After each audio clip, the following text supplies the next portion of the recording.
Hey, welcome back everyone. Jason Hitchings here with Adept Defense, and today we are taking a look at the IWI Masada pistol. So the plan for this video is we're going to go over the pistol, tell you about the features, tell you about the specs, and then we're going to actually bolt a red dot optic onto this gun and take it to the range and put some rounds through it. So if you're already familiar with the specs and have seen some stuff on the Masada, and you just want to see the range portion of this video, I'm going to put a time on the screen so you can skip ahead to that. But for those of you that are interested in an overview of this gun, let's jump right in.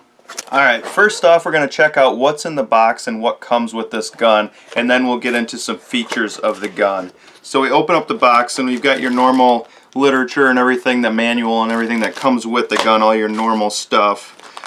This has two 17-round magazines, one in the box, one that comes with the pistol, and then your interchangeable back straps. So it's got three different sizes of back straps. We'll talk a little bit more about that in a little bit. Comes with your cable lock that you see in most guns, and then your optic mounting plates, which again we'll talk about that in a minute. So that's everything that comes with the gun when you open it up in the box. Alright, setting this box aside, let's go over some features of this gun. If you guys are not familiar with IWI, they are a company out of Israel. They were the ones that made the Tavor, Desert Eagle, guns like that. They're known for some pretty decent quality firearms, and this is their entry into the striker fire pistol market. So what we've got here with the Masada is a polymer framed striker fire handgun chambered in 9mm. Like I said, 17 plus 1 magazine capacity. This gun, safety checked, empty magazines. Insert the magazine in the gun. Gives you a nice fit on the bottom. It also has these little ledges on the bottom of the magazine to be able to clear a double feed malfunction, so you can grasp that magazine to be able to strip it out of the gun. I really like that feature. I like the thought that they've put into it. Some of the other features on this gun, it comes with forward cocking serrations. So IWI has been doing their homework before releasing their entry into the striker fire market. They're listening to what customers want. It has really nice serrations on the front and the rear of the slide. This one is the Optics Ready model, so it's got a cover plate on the rear of the slide, and then just two screws, and we talked about the adapter plates that are in the box. So as far as sights on this gun, it does come with metal sights, so another big win right there by them. They are sights of a 3 white dot configuration. Not my favorite style of sights, but judging by the sight picture of this gun, these sights are pretty good. I like the width of the rear notch versus the width of the front sight post.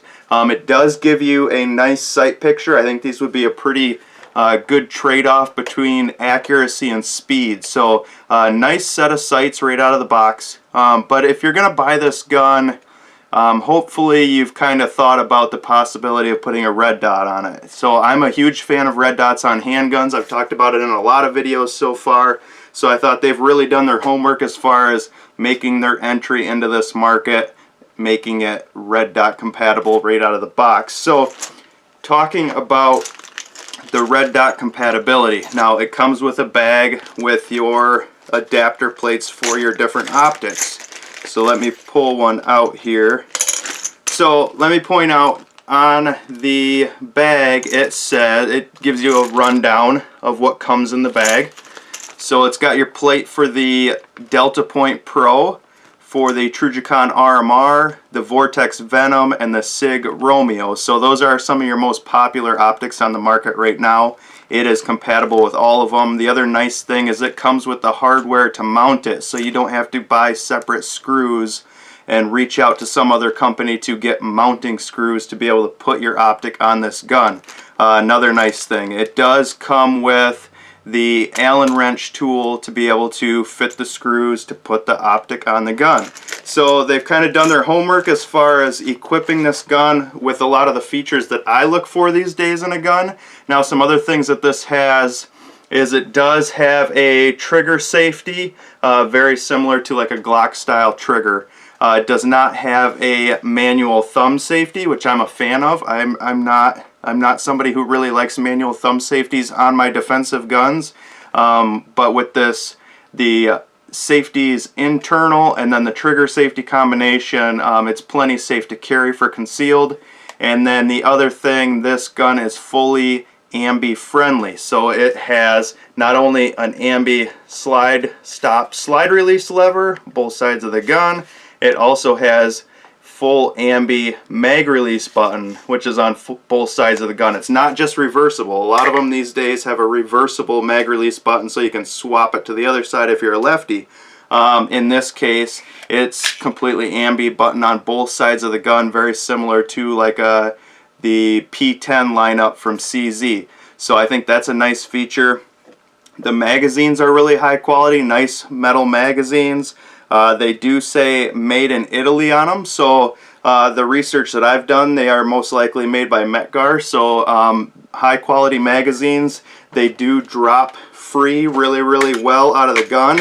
Every time they eject with authority, so I do like that. I'm a huge fan of metal magazines. And going back to retouch on the removable backstraps or the interchangeable backstraps, the gun comes with the medium-sized backstrap on it now, and then it also comes with a small and large one in the box, so you can swap those out to kind of tailor the gun to your size hand. Now, as far as the size of the gun, this is kind of the size that I'm most drawn to. Now, this is slightly over a 4-inch barrel with the 18 round total capacity, so it's kind of, a lot of the videos I've been seeing, they compare it to a Glock 17 or the G45, so kind of who is this gun for? It's for the person that wants a Glock 17 but doesn't want a Glock 17, if you know what I mean. So I totally understand that, but one of the things that I'd like to do with this gun before we take it to the range is I would like to put my, this is a Type 2 Trujicon RMR. I actually pulled this off from my carry gun, my Agency Arms Glock 19. I change the batteries out every year in my optic. I'm about a month overdue for that interval, so the optic had to come off that gun anyway to change out the battery, so I thought perfect time, put it on this, take it to the range, see how it runs with the red dot, and then I can change that battery out for my normal maintenance interval. So I'll take you through the process of installing the red dot on this gun, and then we'll take it to the range and put some rounds through it. Alright, I've got everything set up to install this RMR onto this gun. I have not done this yet, so we'll kind of learn and go through it together. I'm sure it's not much different than any of the other guns I've put RMRs on, but the first thing I did was I found the correct mounting plate that is stamped RMR right on the plate. So between that, the two screws that are made for the RMR, which have the tapered heads on them to fit into the pockets on the RMR screw holes, and then our Torx Allen key. So first thing we're going to do is remove this plate.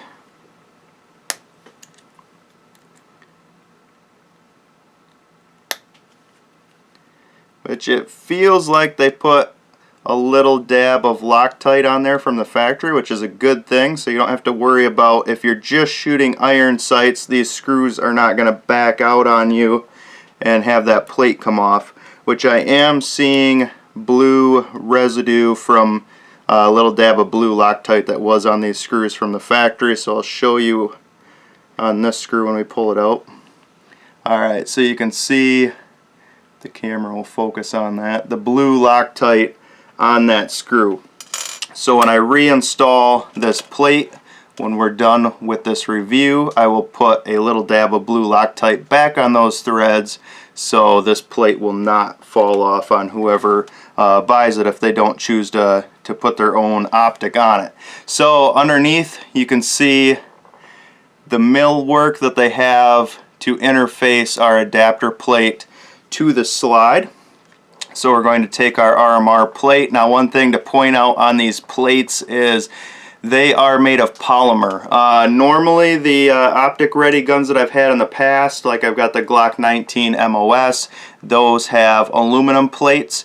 And so I was initially turned off a little bit by the polymer plate, but then as I look at it and get thinking about it more, they're basically just using this as an adapter plate, or more of a spacer, more so than a plate like what's on a Glock MOS. Now if you look at the Glock MOS, the plate bolts to the slide, the optic bolts to the plate. Now with this one, the optic doesn't bolt to the plate, so the plate is just sandwiched between the optic and the slide. So I don't really see any issue with these being polymer. They are cut out on the bottom side to match up with the millwork that they have on the top of the slide here. Okay, so that was a really nice tight snap fit. So if you look at this, the way this interface is, it's milled out really well. They match up. They actually have the cutouts of the serrations matched in the plate itself, and it was a very tight, snug snap fit between this adapter plate and the slide. So that's definitely a good thing. Now it does have a locating peg right here. This is a little mounting boss that was in the slide, which matches up with that hole in the plate, so making it nice and secure. And then it has the two little bosses that protrude up, which interface with these front little pockets here on the Trujicon RMR.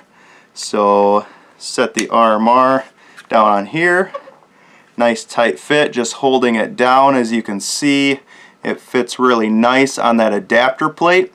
And normally I would put a little dab of blue Loctite on the threads of these screws, but being that we are only going to have this optic on here for one range trip, and we are not using it for extended use or concealed carry, I'm just going to put them in with no Loctite, so I don't have any issue getting them back out, which I've never had issues with blue Loctite getting screws back out, but just for the sake of this video, it'll be fine without any Loctite on there. So we'll snug these down, being careful not to over tighten them. And notice when I'm tightening these, I'm just using the leverage created by the short end of this Allen wrench rather than cranking it down super tight this way. It is easy to over tighten these little screws and strip out the heads. So all that I'm doing is using the little end so I don't have quite so much leverage. Tighten them down nice and evenly, make sure they're both snug, and that's that. So like I said, if I was mounting this permanently, or if this was going to be my gun that I leave this optic on, I would have put the blue Loctite, but for this video we're not. So I have those snugged up and we are ready to hit the range. But before we hit the range, I want to show you guys the trigger in this gun, and I've got my trigger pull gauge, so we'll do a couple pulls, re-verify we've got a cleared out gun. This does have a pretty nice trigger for a polymer frame striker fire gun. So it has the take up that you would expect, comes back to a very predictable wall, nice crisp, feels like a lightweight brake on it. Now let me pin the trigger to the rear so you can see the reset. We're at the wall, brake, cycle it, still have it pinned to the rear so you can hear that reset and see how short it is. Alright, there, nice tactile audible reset, and then you're right back on the wall. So to me it feels like it's I would guess around a 4-pound trigger. It's definitely lighter than a stock Glock trigger. Alright, hang on, I didn't have the, there we go. I had to zero out my gauge. Let's try that again. Nice even pull to the rear. 4 pounds, 2.1 ounces, so I was pretty close on my estimate. Let's try another one. 4 pounds, 1.0 ounces. And one more so we can have a 3-pull average. 4 pounds, 3.1 ounces. very repeatable trigger on this. That gives us a 3-pull average of 4 pounds, 2.1 ounces. So definitely a really nice trigger. It's a nice feeling gun. The ergonomics on it are really nice so far. Being that it's red dot capable right out of the box, I think this is a great release for IWI getting into this striker fired polymer frame defensive pistol market. So let's take it to the range and see how it does.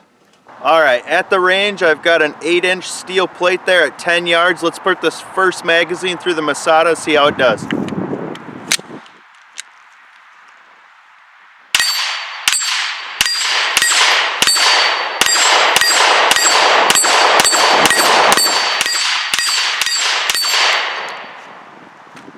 Alright, worked just like it was supposed to. Locked back on that last round. I've got one more mag on me.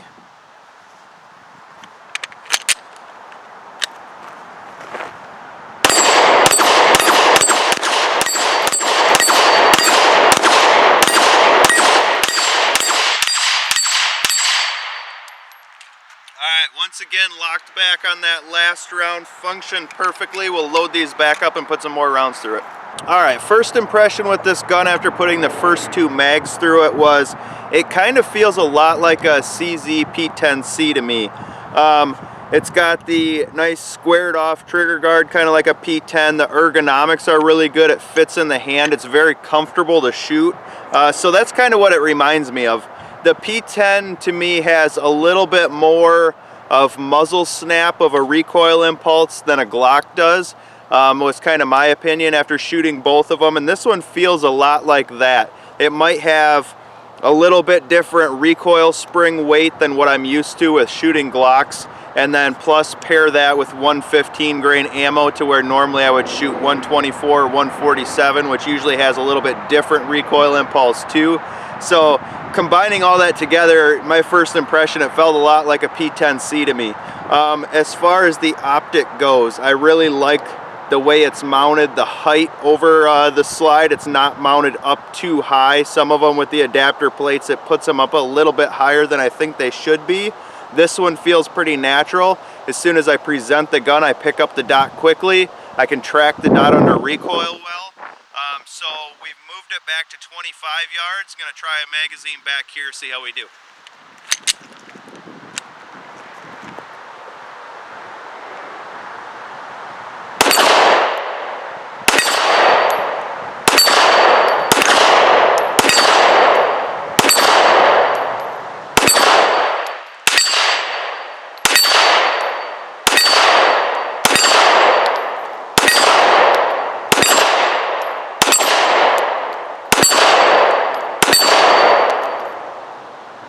Alright, here's one interesting thing to point out.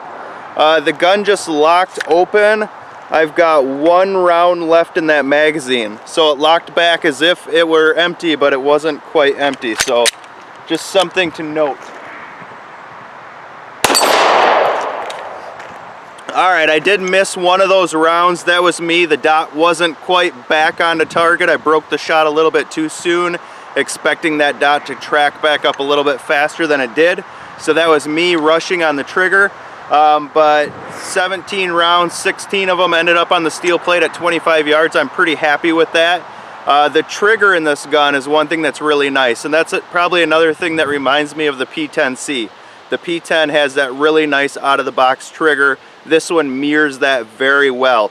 It has a really crisp break, light take-up, short travel. For a striker-fired polymer-framed gun, I'm really happy with what they did with this trigger. Alright, I'm going to back the distance up even further, see if I can get some hits on this 8-inch plate at 50 yards and even further maybe.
Alright, not bad. Pacing that back off, it was about 78 yards. So being able to get hits with this red dot. Now this is a 6.5 MOA dot. Therefore, if I was at 100 yards, this would cover 6.5 inches of this plate. So it's not as fine of a dot as what would be ideal for distance shooting like that. Back there, getting close to that 80-yard mark, it was covering a good majority of the plate. But as long as I had a good hold, good grip, and nice smooth roll through that trigger press, it helps having a really good 4-pound crisp trigger in this gun to be able to get those hits at distance. So I'm definitely happy with the accuracy right out of the box with this gun. Alright, so far we're off to a great start. The gun has run great. It feels really good in the hand. The way that this is contoured and the ergonomics of this gun, it just fits really well. You feel like you can get up nice and high on the gun and have really good control over the recoil. Now that's the other thing I want to point out, and I'll position the camera to where you get a side view of the recoil impulse of the gun so you can kind of see how that gun tracks and comes back to zero. That's one thing that's important to me. I always like it when a gun returns back to zero really quickly, so you can get that next sight picture as fast as possible. So that's one thing I want to test next. The accuracy obviously has been really impressive so far. The red dot helps a lot with that. So far I'm very impressed with this gun.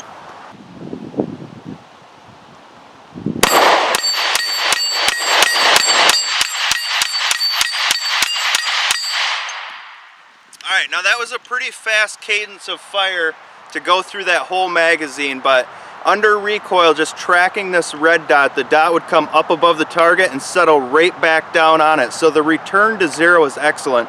As long as I did my part as a shooter and had a good solid grip and had all my fundamentals in check, the gun returned to zero perfectly, just like I'd expect it to.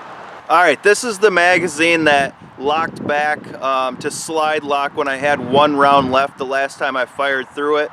Chances are it was probably me. I probably end up riding the slide stop lever up a little bit with my support hand, and I might have locked it open under recoil.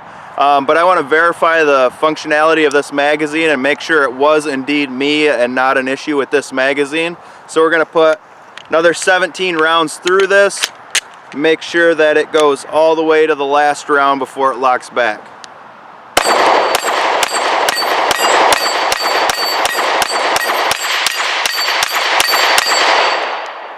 Yeah, no issue whatsoever. It is indeed an empty magazine when it locked back, so most likely that was me. I probably rode that slide stop lever under recoil a little bit with my support hand, locking that slide open. Not an issue with the gun, my fault.